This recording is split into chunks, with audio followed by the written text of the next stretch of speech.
Meet Blackberry and Marshmallow. These two goats produce 6 liters of milk a day for Southlands Farm, the only family-owned livestock farm in Vancouver. Jordan Maynard owns and operates the farm. He started a program where people buy a share in a goat and get milk weekly. He wants to bring people closer to their food.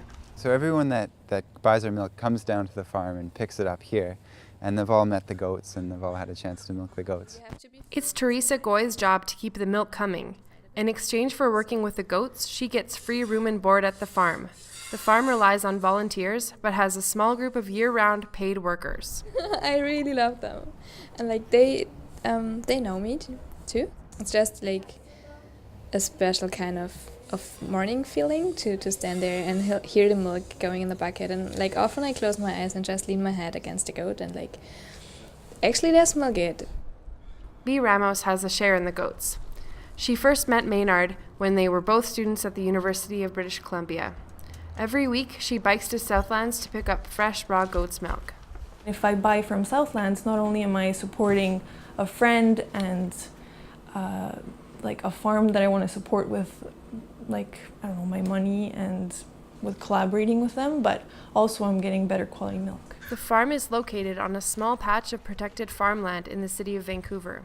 It pays lower taxes as it is assessed as an agricultural zone. But selling goat milk doesn't cover the costs of running a livestock farm in the city, not by a long shot. We've got 2 dairy goats and 2 boy goats. We've got 2 pigs. Jordan Maynard's family has lived here for generations. The farm started off as a riding school, but 4 years ago they bought more land.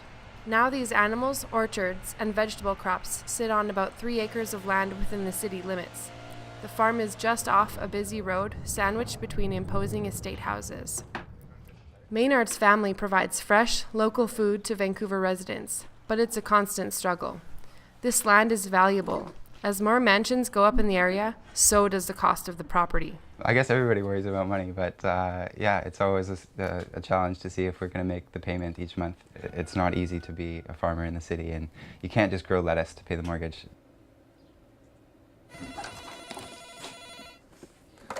Southlands Farm, Jordan speaking.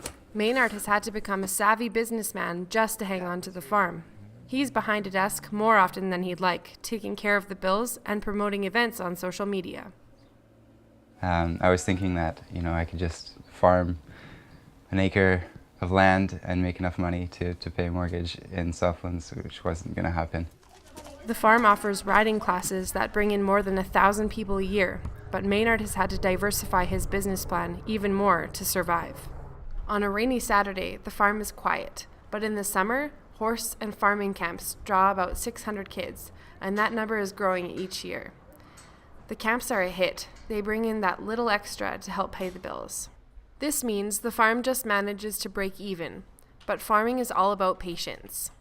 It takes time to build the soil, and maybe in 15 years I could go back to more of a food production way of paying the bills, but right now I'm just working on rejuvenating the orchard and building the soil. Maynard is invested in his land. He doesn't want to be forced out of the city limits to the Fraser Valley, but more estates are popping up in the area. Some are worth up to $10 million. It's become harder to hang on to the farm as the cost of the land goes up. For some people, this might be a prime location for huge estates. For others, it's perfect for chickens, pigs, and of course, goats.